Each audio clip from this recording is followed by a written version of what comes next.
Bienvenido Gustavo Avendaño a La Utopía, un programa más. Un honor tenerte acá como un gran profesional especializado en la parte de la preparación física. Y como siempre, de Abrelatas, me gustaría preguntarte, ¿no? ¿Cómo inició tu vida en el fútbol para que me cuentes tu anécdota y cómo ha sido ese tramo hasta la actualidad? Y si fue Gustavo Avendaño en algún proceso de su vida jugador también, o siempre tuviste ligado a la parte del entrenador. Eh, Gracias, Benjamín. Buenas noches, primeramente, a todas las personas que siguen la página de Utopía Fútbol. Para dedicarse al fútbol, siempre uno tiene esa espina, esa pasión, ese amor por este hermoso deporte. Y desde niño jugué en equipos de barrio, a nivel amateur, de la provincia de donde soy en Venezuela.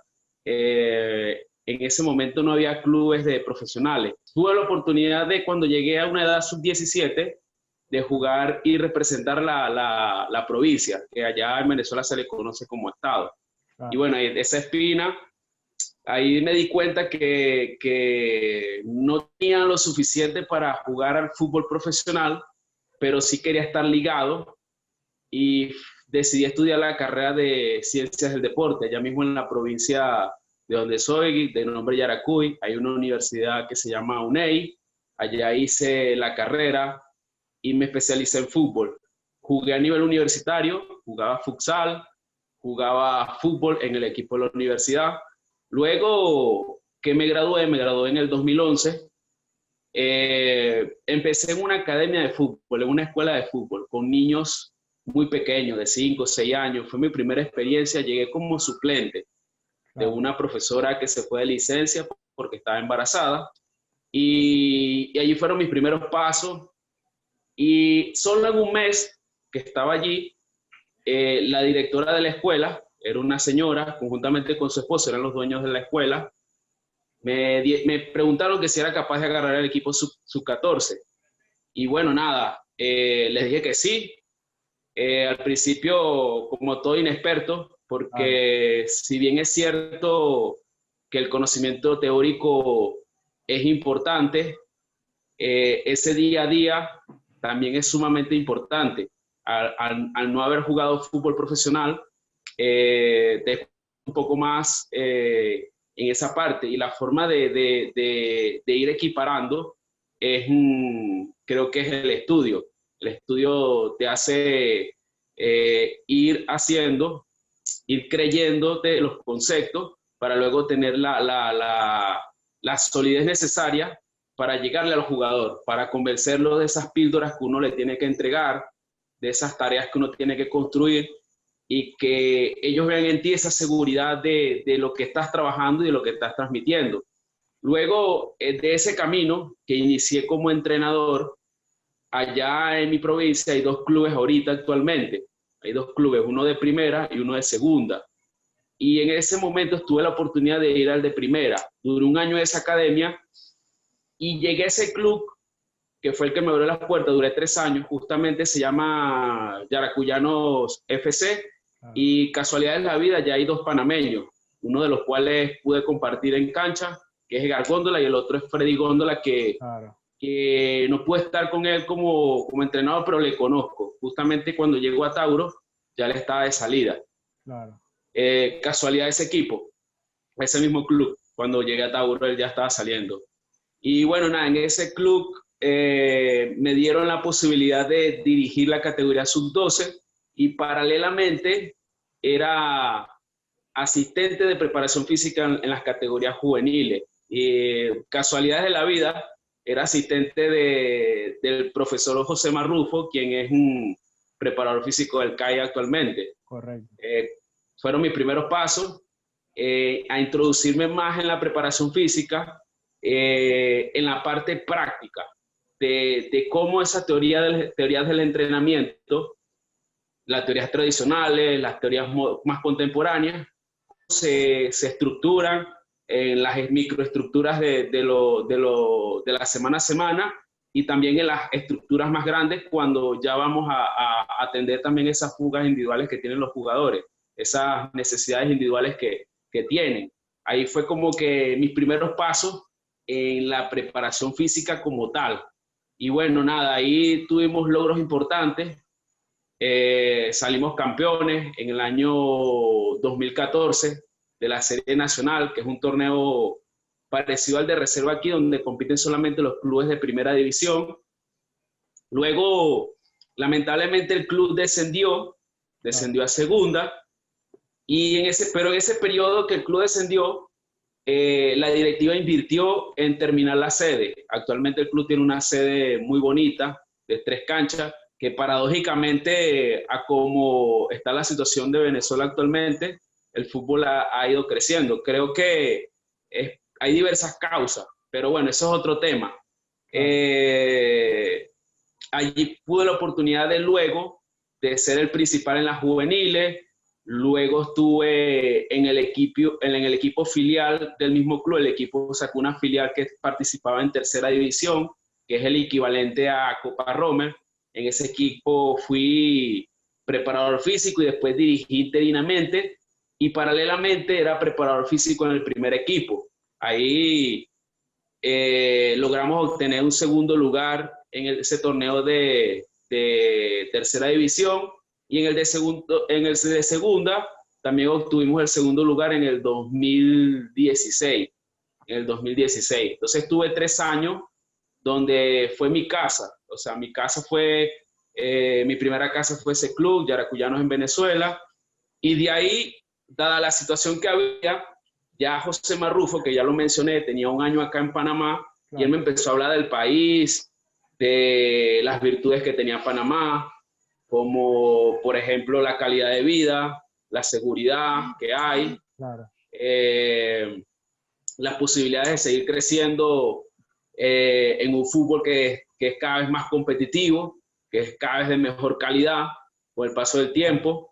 Y bueno, nada, decidí emprender, y acá como te has dicho tras cámaras, llegué a Panamá, y a través de un conocido, de un técnico con que trabajé, que considero que es una de las virtudes que tiene la preparación física cuando uno no ha sido jugador. Que en el caso de los jugadores van pasando y tienen la oportunidad de estar con diferentes técnicos, con en diferentes clubes, en diferentes equipos, en selecciones, en países, pueden pasar por países, Europa, claro, todo a su medida, a su nivel. Claro. Y en ese sentido, la preparación física me ha permitido trabajar con muchos técnicos. En Venezuela trabajé con técnicos que son instructores nacionales del Colegio de Entrenadores. Acá me ha permitido trabajar con Juan Ramírez, con Diego Gutiérrez, argentino, Juan Ramírez, panameño, con Javier Einstein en la reserva, con Ángel Sánchez y con Saúl Maldonado. Y uno se va enriqueciendo de todos, ¿ves? De todos uno siempre le queda algo. Y ese camino que me tocó recorrer, a veces uno no lo busca, sino que te llega. El fútbol te va llevando, como dice Pochettino, el fútbol te va llevando por donde uno no se lo imagina. Y bueno, por medio de ese entrenador conocí a Ángel Sánchez, fui a su academia Trébol, ahí estuve, y ahí en ese momento paralelamente coincidí con el profe Juan Ramírez, gracias al profe Miranda, que me puse en contacto con él, y bueno, se dio la oportunidad de tierra firme en LNA.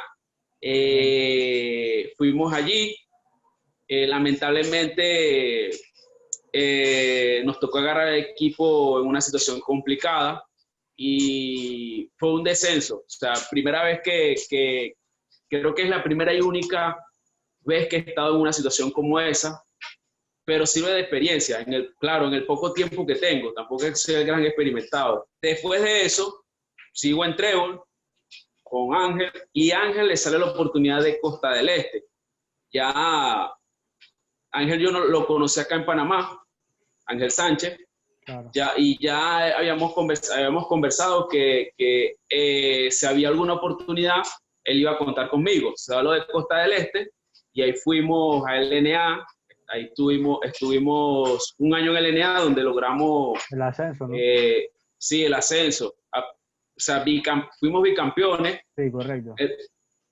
Fíjate, el primer torneo fue un poco duro porque nos tocó hacer una transición. Los jugadores y los directivos venían un poco golpeados porque habían perdido la final el torneo pasado contra CAI. Y bueno, nada, nos tocó levantar al equipo moralmente. Varios jugadores se fueron, que eran importantes en ese momento. Se fueron a otros equipos. Y a partir de allí nos costó un poco compenetrar el grupo, lograr esa cohesión, Claro. y que se convencieran de que el trabajo iba a rendir sus frutos. Se logró encontrar el rumbo y bueno, logramos el campeonato. Ya para el segundo torneo, la directiva le metió con todo, unos refuerzos importantes que venían de primera, que han jugado hasta en selecciones mayor y hasta juvenil. Claro. Y bueno, fue más fácil, la verdad que el segundo torneo casi no sufrimos, únicamente en la final que fue en el último minuto logramos ganar el partido gracias a un gol del pistolero, tremendo profesional, tremendo jugador. Y bueno, nada, ya en LPF, ese primer torneo era un reto, fíjate, yo nunca había estado en primera, nunca había estado en una primera división. O sea, que porque sí tu primera experiencia en primera llegó con Costa del Este. Con Costa del Este, entonces no había estado en primera división.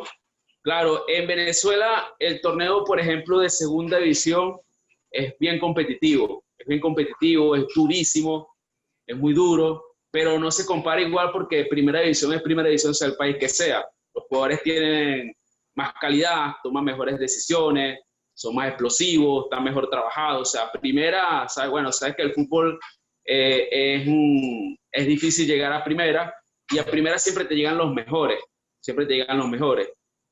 Y bueno, ese primer arranque fue duro, pero luego la directiva nos apoyó porque se logró fichar a jugadores como Boris Alfaro y como Ernesto Sinclair, que aportaron muchísimo y nos llevaron hasta la final. Y allí luego de esa final, Ángel decidió no continuar por temas personales. De igual manera yo salí del club y ahí es donde llego a Tauro.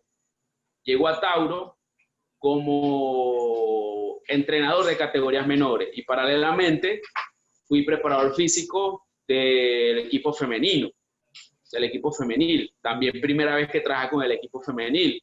Fue una experiencia muy buena de aprendizaje, más que todo de la gestión de las chicas, de entender que son jugadoras, que no son chicas. Claro. En ese sentido es un poco como...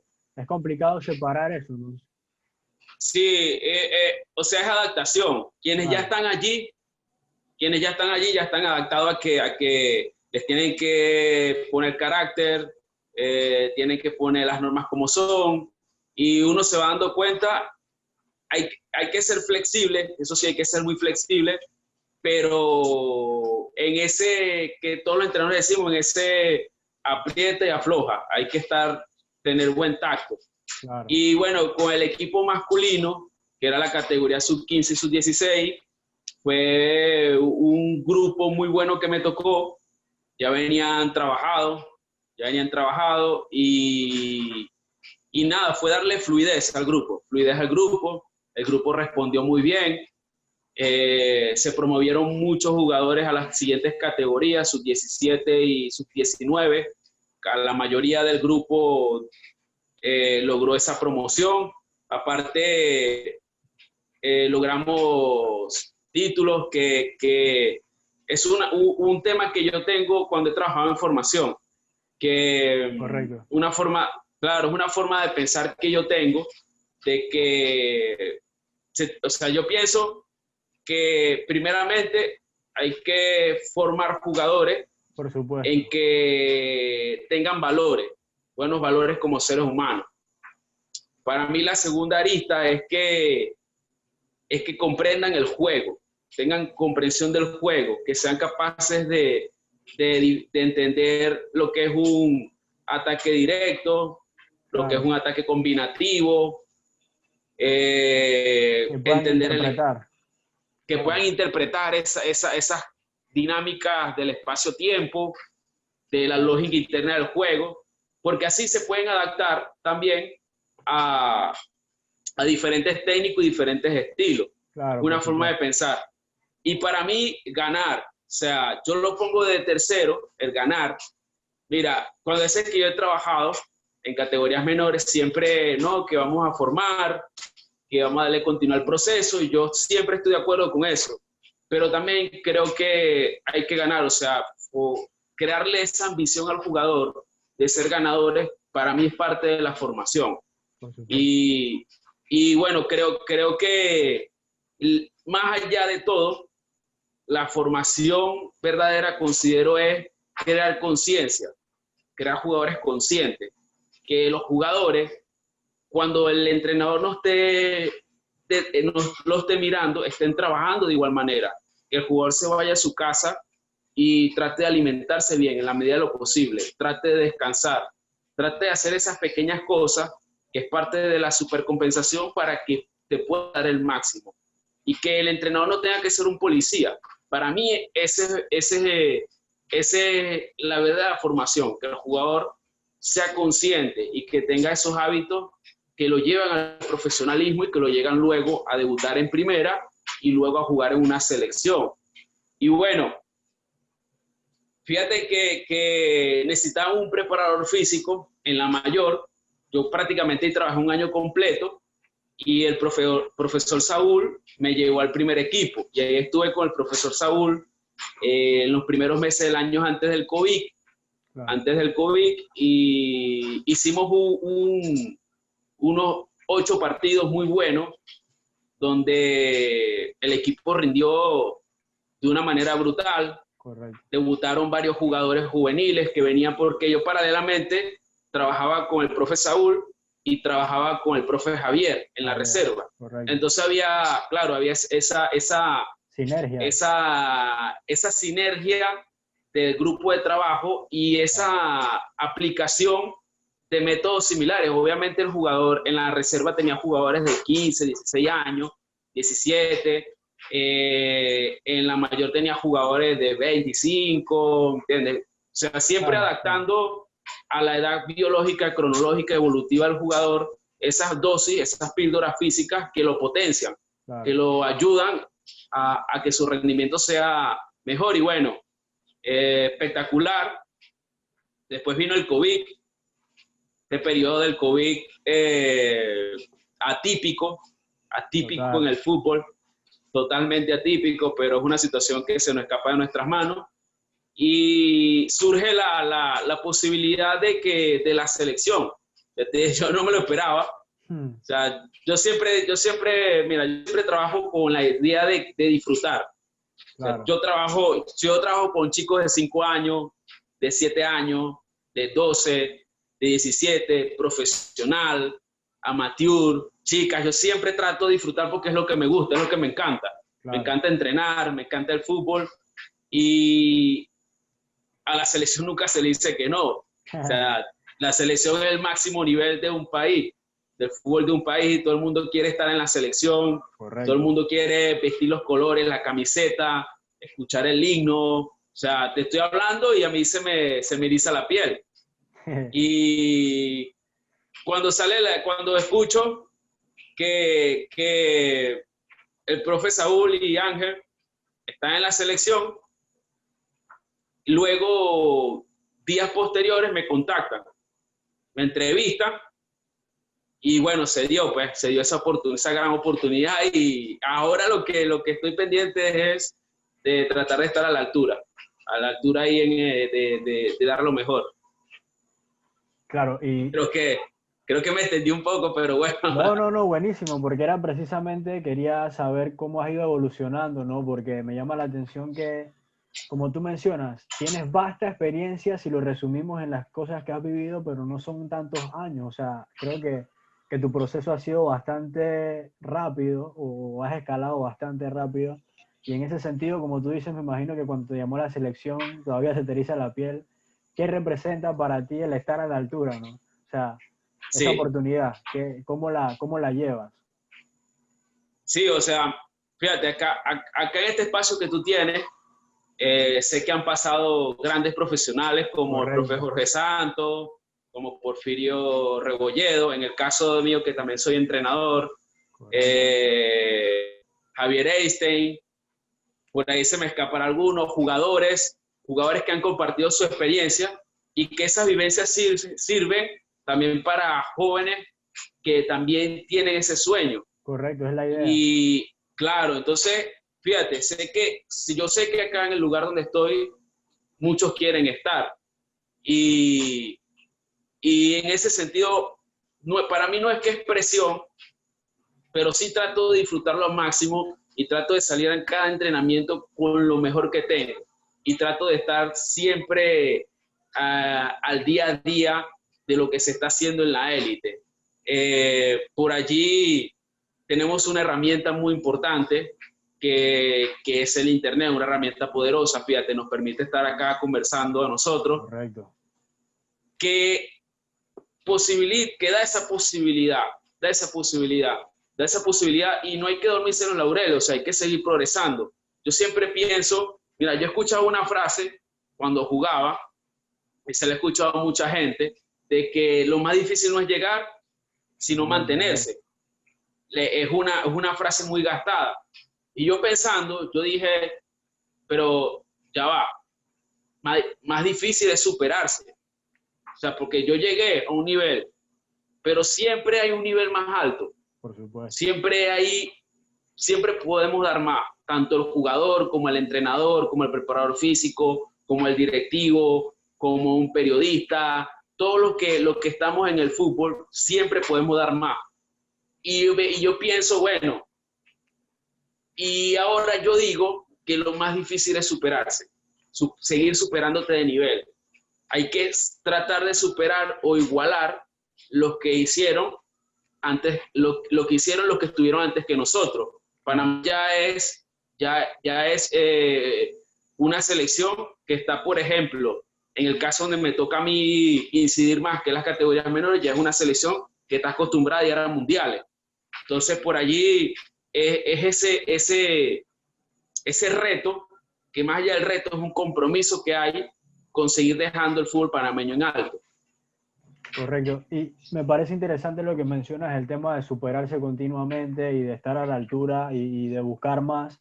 Y en ese sentido me gustaría preguntarte, porque en la actualidad el fútbol moderno y la evolución y demás, pareciera que el rol del preparador físico ha pasado a otro plano mucho más importante, que siempre lo ha sido, pero que en la actualidad por todo este tema, ¿no? de los materiales y los recursos con los que se cuenta, parece que es una figura esencial. ¿Qué modelo tienes tú? O sea, ¿eres ecléctico? ¿Tienes algún método en específico? ¿Cómo trabajas esto? Bueno, fíjate que en la universidad yo recibí una educación desde un paradigma analítico, o sea, Claro. desde esas teorías del entrenamiento clásico de Mappier, de la escuela rusa, Claro. Más también individualizado. sí, desde la teoría del conductismo. Claro. Claro, recibí una parte, una píldora de estas teorías cognitivistas cuando vi la materia de pedagogía, pero no estaba asociado al fútbol. Después uno hay que irlo asociando, hay como que ir armando Claro. la mezcla y Claro. yo me identifico con la metodología integral. ¿Por qué la metodología integral? Porque uno de los precursores, el profe Ortega, que trabaja en el En Atlético el de Madrid, uno de los Atlético, sí. defensores, sí. Claro. Y muchos se han adherido a ella porque ¿qué sucede?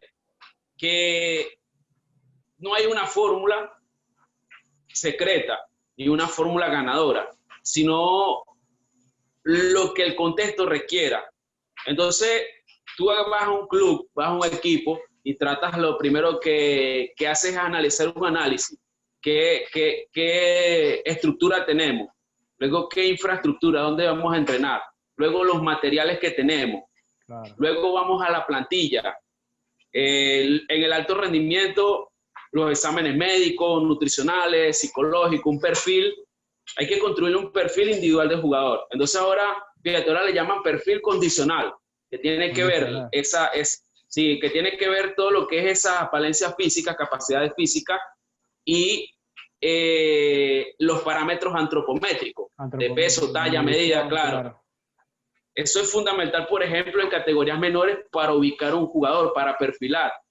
O sea, por ejemplo, ya los centrales, el perfil del central es un central de 1,80 m para arriba, portero 1,90 m. Entonces, son cosas que hay que ir ya incorporando, que eso, fíjate, la antropometría es una materia que tú ves en la universidad y la ves como que aparte. Luego hay que ver los estudios de los perfiles antropométricos de los equipos de fútbol. Claro. Entonces, del perfil antropométrico, por ponerte un ejemplo, bueno, el estándar del índice de masa corporal que debe tener un jugador, ¿cuánto debe tener? Luego, el porcentaje de grasa que debe tener un jugador para jugar en primera. Y luego cuando vamos a las capacidades físicas, la velocidad que debe tener un jugador, consumo máximo de oxígeno, niveles de fuerza, niveles de agilidad, que no es determinante, porque sabemos que el fútbol es un deporte de cooperación-oposición, claro, de toma de decisiones constante, pero sí es condicionante, coayuda, y por eso le llaman el perfil condicional, y nosotros los preparadores físicos nos enfocamos a eso, de ese perfil condicional, de esa estructura coordinativa, si hablamos de una metodología estructuralista de Cirulo, pero que, por ejemplo, cuando se puso de moda la periodización táctica, a nosotros nos llegó sí, esta bibliografía de Xavier Tamarí, que es la periodización táctica, por ahí el otro libro, Mourinho, ¿por qué tantas victorias? Víctor Prade, por ahí, ¿no? Sí, nos llegaban píldoras y nos decían que todo era en función del juego, los principios, los subprincipios, y yo estoy de acuerdo. O sea, yo estoy de acuerdo, pero ya la tendencia de hoy en día es que por ejemplo, esa metodología atiende el equipo, el grupo. Claro. Pero del grupo hay necesidades individuales, hay déficits musculares, hay de repente un jugador que tiene algo de sobrepeso.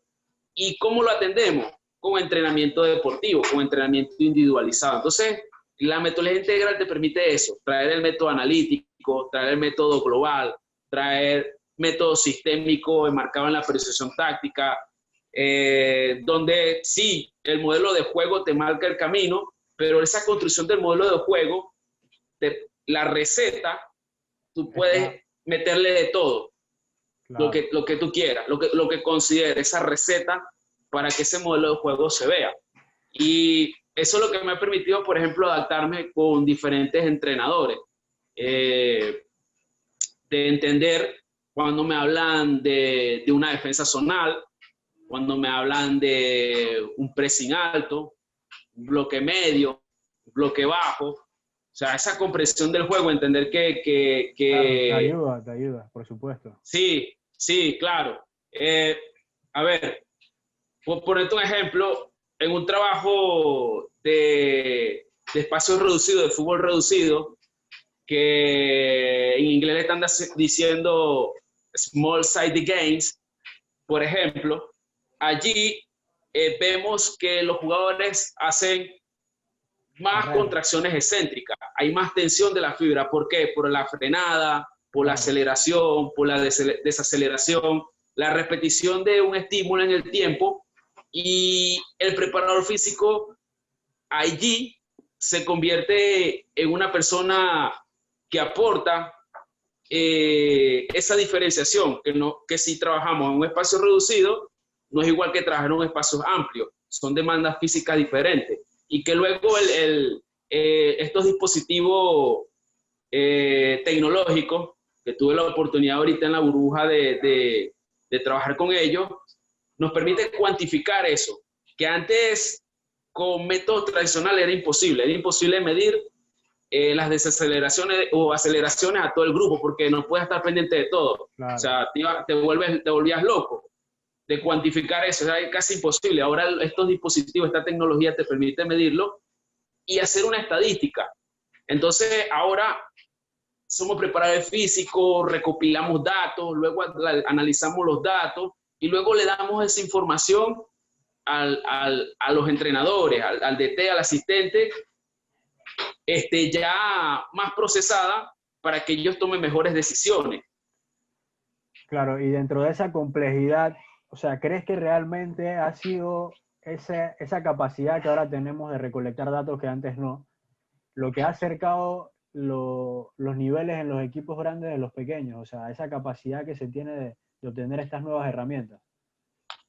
Totalmente, totalmente. Hace poco estuve con la Asociación de Entrenadores de Fútbol Panameño, de entrenadores y directores técnicos del fútbol profesional panameño, haciendo una conferencia, y me tocó hacer una investigación bonita. Es una investigación bonita para presentar algo de calidad. Claro. Y tuve algunos errores, pero bueno, creo que la idea se entendió. Son aprendizajes. Sí, es parte de enseñar, claro. O transmitir información necesita un proceso también, claro, para poder que sea más fácil de entender a la mayoría de las personas. Y veía, por ejemplo, en esa investigación que hice de varias fuentes, que por ejemplo en el Mundial del 70 se corría de 4 a 5 kilómetros, según las mediciones que había en ese momento. Ya para el Mundial del 90 se hacían entre 8 o 9 kilómetros, casi el doble. Para el Mundial del 2002, con las mediciones que hacía FIFA tiene uno de los de la tecnología, de la mejor tecnología que hay para hacer ese match análisis de cuantificar esa carga externa e interna del jugador en partido. Claro. Ya ahí se corría entre 10 y 12 kilómetros. De allí al Mundial 2018 hubo un ligero aumento, 10, 13 kilómetros. También el VAR hizo que el tiempo efectivo de juego se redujera y eso paralizó un poco el tiempo. Pero, ¿qué es lo más notable? Que la intensidad del juego aumentó. Esos parámetros de intensidad que antes era observable. Uno decía, mira el ritmo de juego de este equipo. Bueno, hace tantas acciones tácticas, mantienen la posesión, toca, desdoblan, desmarque, ruptura, pierden la pelota, hacen transición. Sí, pierden la pelota, se reorganizan rápido, recuperan y salen rápido. Entonces, esa intensidad, esos esfuerzos de alta intensidad aumentó en el tiempo. Y gracias a esta tecnología nos ha permitido ver esa evolución que ha tenido desde 1970, desde los 60 hasta ahorita el 2020. ¿Y qué ha hecho eso? Que se han buscado nuevos métodos desde la ciencia. También hay que decir que en los últimos 30, 40 años las investigaciones científicas casi que se han cuatriplicado. Hay una cantidad de investigaciones científicas en internet, papers con información, carga externa, carga interna, de lo que se te ocurra, de lo que se te ocurra investigar, tú lo consigues allí, que te dan información valiosa que luego te permite a ti ajustar ese entrenamiento y sacar el máximo provecho. Y tú ves ahora equipos súper dinámicos y que mantienen esa dinámica durante toda la temporada. O sea, es una cosa impresionante. Impresionante cómo hay clubes, más que todo se evidencia en eso, en los clubes que están en la élite Champions League, cómo mantienen ese performance durante todo el año. O sea, es una cosa que era impensable, por poner un ejemplo, hace unos 20, 30 años. Es interesante, Gustavo, y en ese sentido también me gustaría que me expresaras tu opinión con respecto al debate que es muy actual sobre el tema de que el fútbol ahora es muy atlético, que ya el jugador muy técnico va perdiendo espacio si no equipara eso con la capacidad técnica, física que pueda obtener. Entonces yo creo y soy de la opinión de que de que al final el fútbol siempre va a tener técnica y que no se pueden dividir esas aristas. ¿Qué opinas tú de esto?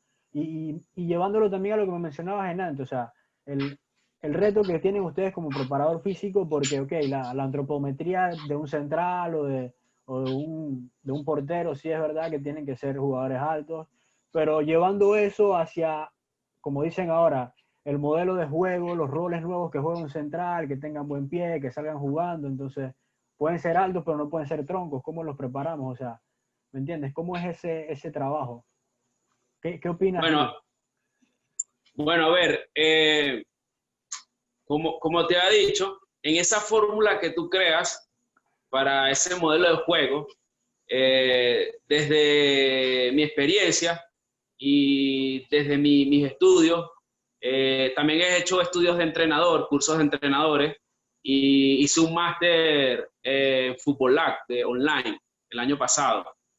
Desde ese ámbito de la comprensión del juego, te puedo decir, por ejemplo, que lo que antes se entrenaba con una pasada de 200 metros, vamos a hacer, antes uno era más analítico, antes el entrenamiento porque Claro, era heredado del atletismo, claro, era heredado del atletismo y del levantamiento de pesas, tanto olímpico como el fisicoculturismo. Esa rutina Wader de gimnasio y esa rutina de ejercicios progresivos de la técnica de avión arranque para trabajar la fuerza, por ejemplo. Ahora se ha introducido lo que es la fuerza funcional. La fuerza claro, funcional, o sea, la fuerza con el gesto deportivo, que claro. también le dicen fuerza coordinativa. Entonces ahora con diferentes herramientas se aplica fuerza con el mismo gesto técnico. O sea, tú puedes hacer fuerza de golpeo, Claro. colocas un lastre, una banda elástica, colocas lastres en los tobillos y golpeas una pelota y haces fuerza de golpeo. Eso es O lo sea, que estás llaman trabajando fuerza isoinercial, ¿o me equivoco? eh, eh, o sea, todas esas cualidades reciben el nombre de cualidades específicas. Ok, Eso es un... recientemente, la gente del Barcelona, Andrés Martín García, que es preparador físico del Barcelona, sacaron un paper sobre eso, el entrenamiento coayudante y el entrenamiento optimizador, que es la subdivisión del entrenamiento estructurado. estructurado, sí, sí, tuve la oportunidad de verlo. ¿Sí? Entonces, las cualidades específicas son fuerza de lucha, fuerza de desplazamiento, fuerza de salto y fuerza de acciones con balón. Entonces, ellos utilizan diferentes elementos. Pueden utilizar las máquinas yo-yo, pueden utilizar bandas elásticas, usan lastres para trabajar esa fuerza del juego. Esa fuerza del juego. ¿Para qué te sirve la fuerza de salto? Para hacer un despeje aéreo, juego aéreo de fuerza de salto, salta o para rematar de cabeza. Entonces luego en las tareas que ellos crean hacen combinaciones. Entonces van desde el nivel cero, por ejemplo, el nivel cero es lo más separado del juego. ¿Cuál es el nivel cero? Los antimovimientos, que es la antiflexión, antirrotación y antiextensión del tronco. Son tensiones isométricas, sin movimiento, Claro, nivel de movimiento cero. claro, Luego vamos a un ejercicio de squat, nivel 1, hay un eje de movimiento vertical. A un ejercicio de salto horizontal, hay dos niveles de movimiento, el plano vertical y el plano horizontal porque hay un desplazamiento. desplazamiento, claro. Y luego vamos a los ejercicios rotacionales y con desplazamiento, que sería los cambios de dirección, son movimientos 3D. Cuando ya le metes el balón, ya empieza el nivel 4 y cuando ya empieza el fútbol como tal, el nivel 5. Entonces, más o menos es un resumen del entrenamiento estructurado que desarrollan Francisco Ciruli y desarrollaron en La Masía, que hizo que La Masía se convirtiera en una de las mejores canteras del mundo en su momento. Hubo un momento que La Masía tuvo 3 candidatos al Balón de Oro, creo que fue en el 2011, Xavi, 2000, Iniesta y sí, Messi. 2010. 2010. Y bueno, recientemente es que ellos empezaron a compartir lo que estaban haciendo. Por ahí es que uno se ha enterado, pero imagínate, Claro, después que tuvieron tantos años ahí en la punta, bueno, ahora la Masía ha decaído por otros temas dirigenciales, no sé qué está pasando, Pero lo que ellos ya hicieron un tiempo que le fue exitoso, lo están compartiendo, y yo creo que tiene toda la lógica, porque, o sea, tú ves, por ejemplo, fuerza de desplazamiento, tenemos fuerza de aceleración, fuerza de desaceleración y fuerza de cambio de dirección. Y la metodología, ¿para qué te sirve eso? Para presionar. Presiono las basculaciones, claro, para cambiar de ritmo, para desmarcarte en profundidad. O sea, hay una correlación de esas capacidades motrices básicas llevadas al juego. Y claro, creo que eso es lo que está marcando también diferencia, ¿viste?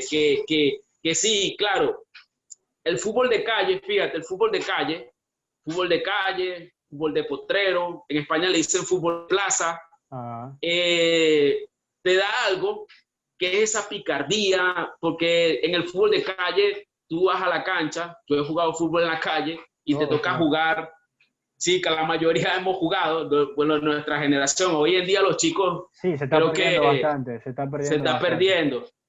Nos toca jugar contra tipos más grandes que nosotros. Tú entrabas y jugabas con todo porque no te querías salir. Yo he tratado de reflexionar mucho sobre eso, porque yo digo, bueno, antes uno jugaba en la calle y no te pagaban ni un peso, y jugabas con todo, no te querías salir nada más por demostrar que eras el mejor. Correcto. Y a veces en los entrenamientos, uno es un jugador que se mide en el esfuerzo, y por ahí está la frase, sí, por ahí está la frase del esfuerzo no se negocia. Y bueno, pero a veces también hay que tener tacto, puede ser que al jugador le pasó algo, XY, alguna situación extra, pero bueno, es como que se está intentando, de verdad se está intentando, he estado en varios webinars y varias charlas sobre eso, se está intentando llevar un poco de ese fútbol de calle a la escuela de fútbol, que haya un espacio donde los chicos jueguen libre. Claro, no vas a colocarlo a jugar uno de 8 años contra el de 13, claro, pero sí el del 8 contra el de 10, que esté un poco más cercano y que sea un espacio donde, bueno, saquemos los equipos, un espacio en el entrenamiento. En una capacitación que estuve con las academias del Atlético de Madrid, ellos tienen esa píldora allí. En un curso online que hice en la Universidad de Brasil, también tenían esa idea. Y bueno, tú sabes que de las ideas es que parte luego la operacionalización. Y yo creo que ahí tenemos que apostar. Todavía acá en Panamá, uno ve todavía ese juego de calle, hay sitios específicos donde juegan. Correcto. Y se le nota al jugador. Pero donde no lo hay, nosotros los entrenadores y los que estamos en formación, que trabajamos en una academia, claro, o que trabajamos en una escuela, hay que tratar de dar esas pequeñas píldoras para despertar eso en el jugador. De propiciarlo, ¿no? Porque al final es necesaria esa chispa de que tú dices, de picardía, creatividad, de resolver de manera diferente, que te lo da el barrio, te lo da el potrero, ¿no? Es importante. ¿Cuál ha sido el obstáculo o lo más difícil, Gustavo, en tu formación y en tu trayectoria como entrenador y como preparador físico? ¿Qué ha sido la parte que más te ha costado? Bueno, mira, lo que más me ha costado es manejar las emociones. Me ha costado manejar las emociones. Al principio, cuando comencé, era muy efusivo y me costaba ese autocontrol. Y en mis inicios no era tan paciente. Y creo que por allí cometí muchos errores con jugadores, en la gestión de grupo, en esa cohesión grupal. Claro. Cometí muchos errores que hoy en día digo, bueno, mira, con este jugador si hubiese actuado de esta forma, hubiese resuelto el conflicto mejor. Creo que ha sido lo más difícil, lo que me ha costado, porque como te digo, al no haber sido jugador profesional, te toca aprender más rápido, evolucionar más rápido. Y también esa evolución más rápido, lógicamente, va a haber más errores. Cuando un jugador es inexperto y tú le dices a lo más rápido, le va a costar más. Bueno, claro. Creo que eso es lo que más me costó, porque bueno, la disciplina la he tenido, las ganas de superarme la he tenido y también he tenido suerte. He tenido suerte de estar en buenos sitios donde se me ha brindado la oportunidad también. Claro, y en ese sentido, que como dices, que Pochettino dice que el fútbol te va llevando, has tenido la oportunidad de trabajar con Ángel Sánchez, con Saúl Maldonado, ahora en la burbuja con Tomás Christiansen. ¿Qué representa cada uno de esos entrenadores en lo que eres hoy como entrenador? ¿Con qué ideas te quedas? ¿Qué dejaron en ti? Bueno, no habla específicamente de uno o de otro. No me gusta comparar mucho. Claro, Siempre las comparaciones son odiosas. total. Pero sí te puedo decir que lo que más me gusta es que comparto muchas ideas futbolísticas con ellos. Obviamente Tomás Christensen respetando los niveles donde jugó y un nivel alto y donde ha dirigido. Tuve la oportunidad de estar ahí con el día a día y bueno, el profesor con mucha experiencia, fue jugador, Ángel con mucho conocimiento, cada uno tiene sus virtudes y lo que me quedo es que los tres les gusta ese fútbol alegre, ese fútbol dinámico, ese fútbol combinativo. Proactivo, claro. Sí, ese fútbol de tener iniciativa, de donde tú ves principios ofensivos claros como salida limpia, conservar la posesión del balón, amplitud, profundidad, claro. penetración, esa creación de espacio. Y yo como entrenador me siento identificado con ese estilo. Claro, a ver, todo es contextual, todo es contextual. Claro. A veces toca, dependiendo de los jugadores que tenga, acoplar, pero esas son lo que a mí me gusta y yo lo disfruto, pues disfruto ver el entreno, en lo que me dan participación en algunas tareas, participo de la mejor manera y me lo disfruto, pues, en mi rol que me toca con todo y siempre soy receptivo a que alguna observación que me quieran hacer.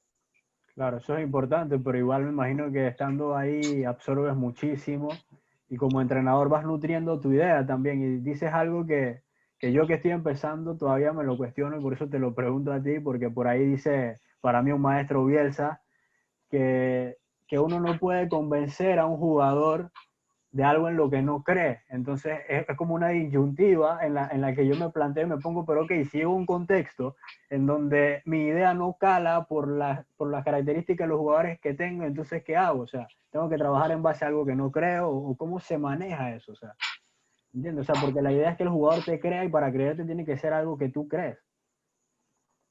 Sí, así mismo, así mismo. Fíjate, en mi inicio, una anécdota en mi inicio, algo anecdótico, Ajá. cuando fui a Yaracuyanos, el equipo de los juveniles lo dirigía un técnico, Manolo Contreras, que allá en Venezuela es un maestro. Él es instructor nacional del colegio y es un tipo con un recorrido muy grande y muy exitoso en divisiones inferiores, muy exitoso, tanto en títulos como en jugadores que ha hecho debutar en primera. Claro. Jugadores como Tomás Rincón, entre otros, no recuerdo, pues una lista larga. Y yo recuerdo que en ese inicio, yo entrenaba con una sub-12 todos los días en el club. Pues ya estaba la sede, estaba una cancha sintética y nos permitía eso, entrenar todos los días. Claro. Y había la disposición de los padres también.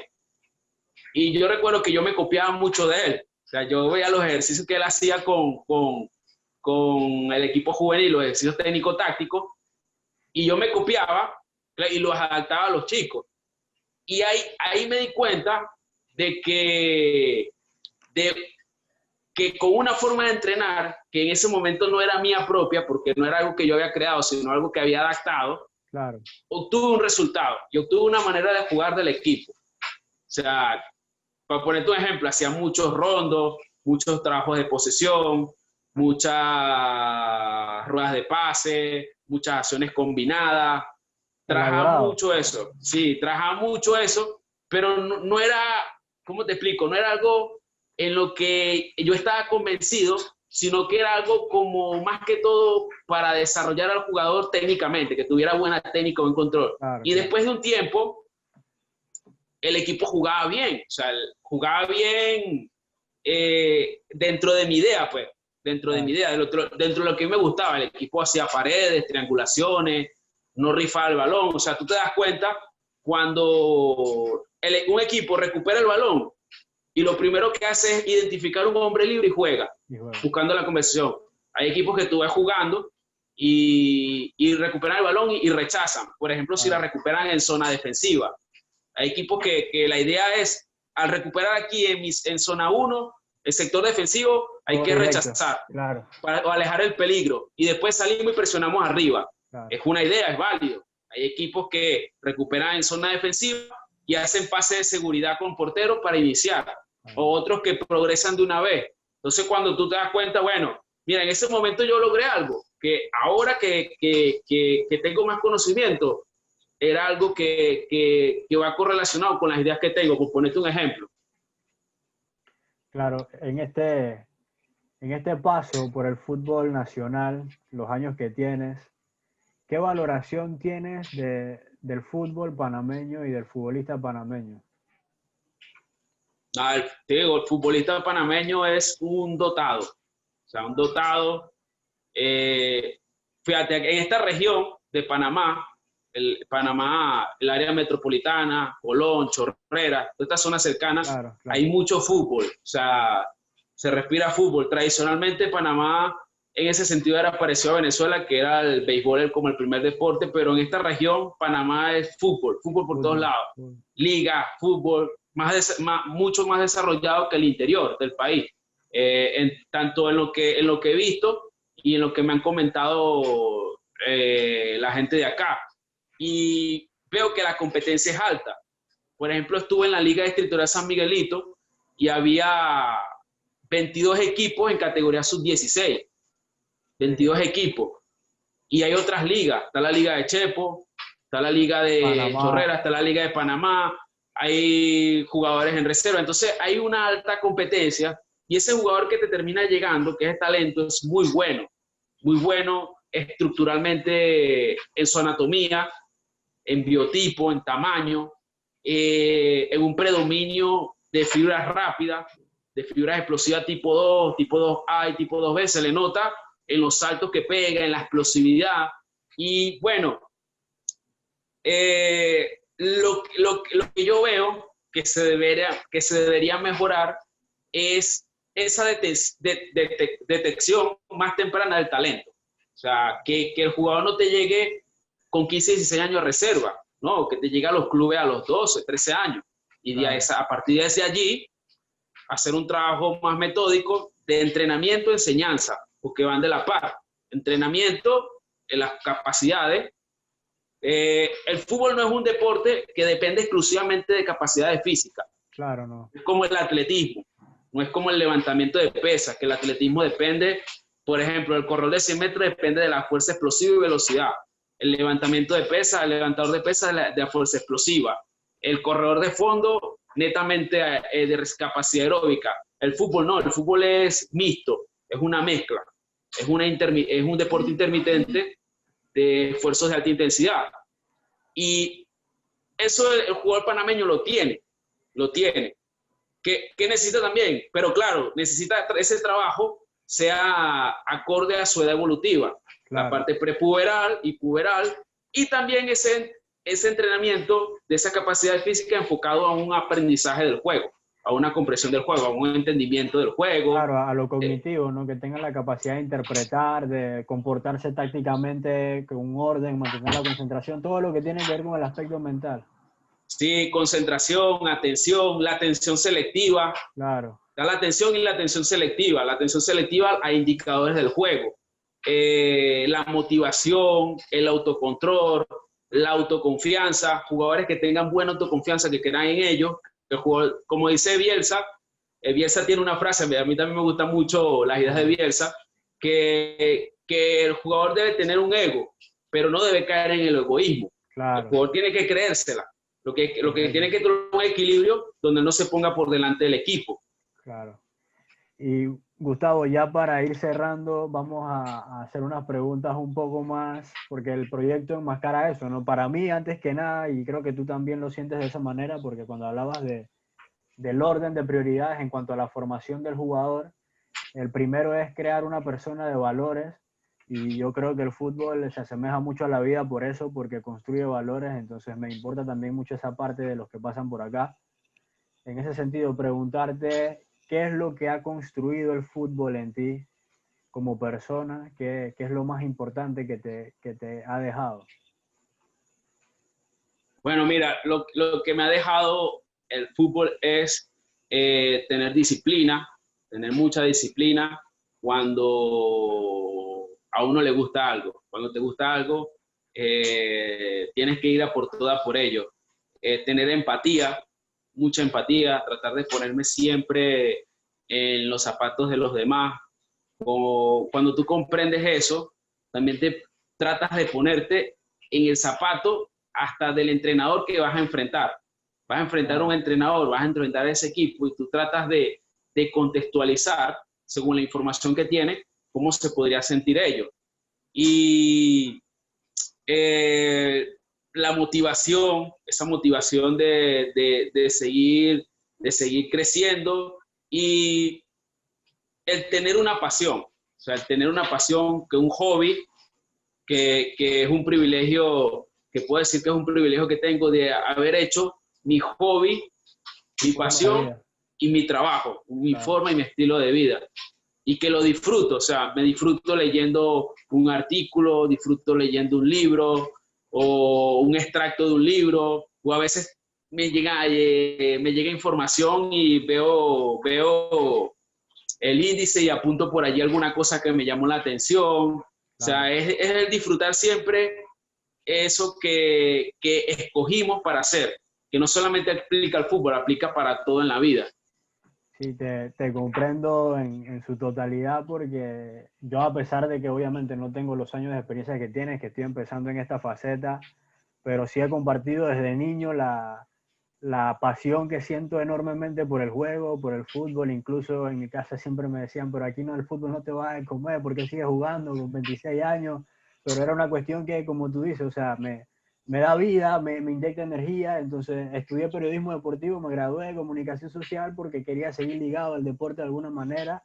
Pero me di cuenta que me gusta tanto que quiero estar más dentro todavía. O sea, entonces me empecé a formar como entrenador y es una cuestión que cada cosa que dices me identifico y aparte eres como una referencia por lo que vas logrando y un espejo en donde mirarse y me alegro que hayas llegado a la academia porque sumas muchísimo y en ese sentido pues agradecido también porque estés acá. Ahora, Gustavo, ¿qué retos tienes por delante? Obviamente hambre y ambición porque la pasión la tienes. ¿Qué queda por hacer para Gustavo? Bueno, o sea, eh, no me creo referencia, no me creo referencia. Solo soy una persona que trata de disfrutar lo que hace, es Claro, lo que me considero. Y como reto personal que tengo, se me ha metido en la cabeza hacer los niveles de fútbol en España. O sea, tratar de estudiar en España, hacer las gestiones para hacer los niveles y tratar de más adelante, con el favor de Dios, tener las licencias UEFA. claro. El reto personal que tengo ahora que se me ha metido en la cabeza y bueno, espero que se pueda dar tanto en lo que conlleva de la gestión que debo hacer, las gestiones que debo hacer Claro. y el dinero que debo invertir. No, pero bien invertido, porque ese nivel yo creo que es algo que todos aspiramos en este mundo, ¿no? Pero qué bueno, esperamos que se te haya gustado y seguro que sí, sí, la disciplina y la pasión está. Y como última pregunta, una figura de valor en tu vida que tenga mucho que ver con tus principios, con tus valores, puede ser alguien de tu familia, alguien del fútbol, quien sea. Alguien que tú digas, ok, esta persona me marcó y de aquí yo hice mi camino. O sea, realmente no tenía una persona ideal. Soy admirador de muchos entrenadores, de muchos estilos, o sea, aunque parezca, por ejemplo, como el agua y el aceite, Claro, y me refiero al fútbol, pues, por ejemplo, Mourinho y Guardiola son antagónicos, pero lo admiro a los dos. claro. Tanto, Me pasa igual.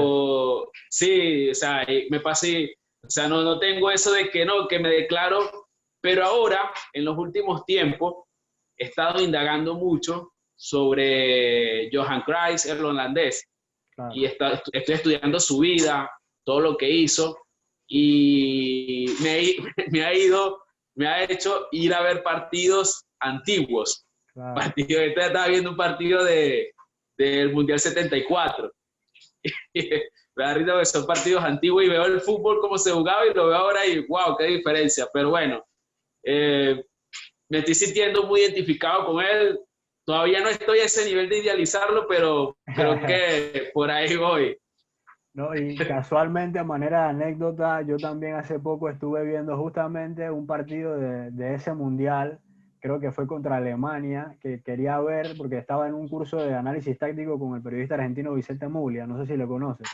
Y Sí, sí, nos puso a ver el ah, partido ese para que viéramos qué tan cierto era eso que Cruyff representaba el fútbol total y era increíble. O sea, el tipo era el 9 del equipo posicionalmente, pero él estaba siempre por detrás de la línea de balón y llegaba, salía, o sea, cumplía todos los roles, era increíble, era increíble. Pero claro, el contexto del fútbol también lo propiciaba, era diferente, pero era interesante e impresionante ver cómo tenía el carácter ese para ubicar compañeros, como para, cosa que hoy verlo sería totalmente utópico, haciendo gala de nuestro.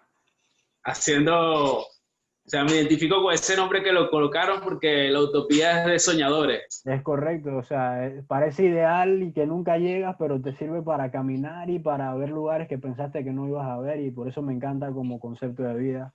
Y lo ligué al fútbol, que como ya sabes es una pasión enorme que uno siente. Sí, sí, sí, sí, Sí. sí, me identifico con eso. A ver, fíjate, de ese estilo de Johan, hay muchas variantes y hay muchas vertientes que no me atreveré a decirlo por acá porque van a parecer locuras, pero tengo hasta mis propias teorías.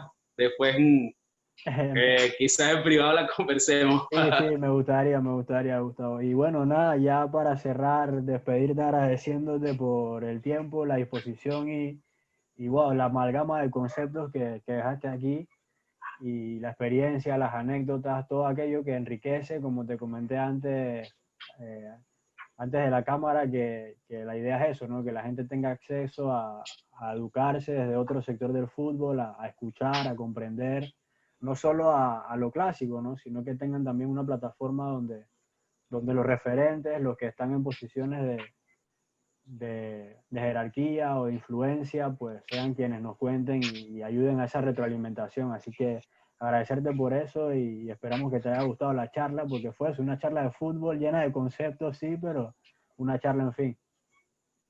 Sí, Benjamín, de verdad que muchas gracias por invitarme, me la pasé muy bien hablando de fútbol, de verdad que como lo dije anteriormente, esto es una pasión y hay que disfrutarlo al máximo y nada, pues que las personas que nos miran les sirva de algo, que les haya dejado algo esto que conversamos y que bueno, que sigan adelante con sus metas, con sus propósitos y siempre de la mano de Dios y teniendo fe tanto en Dios y fe en ustedes mismos. Por ahí es una frase que leí hace tiempo, no recuerdo el nombre ahorita del autor, pero para que crean en ti, para que los demás crean en ti, primero necesitas que tú mismo creas en ti mismo.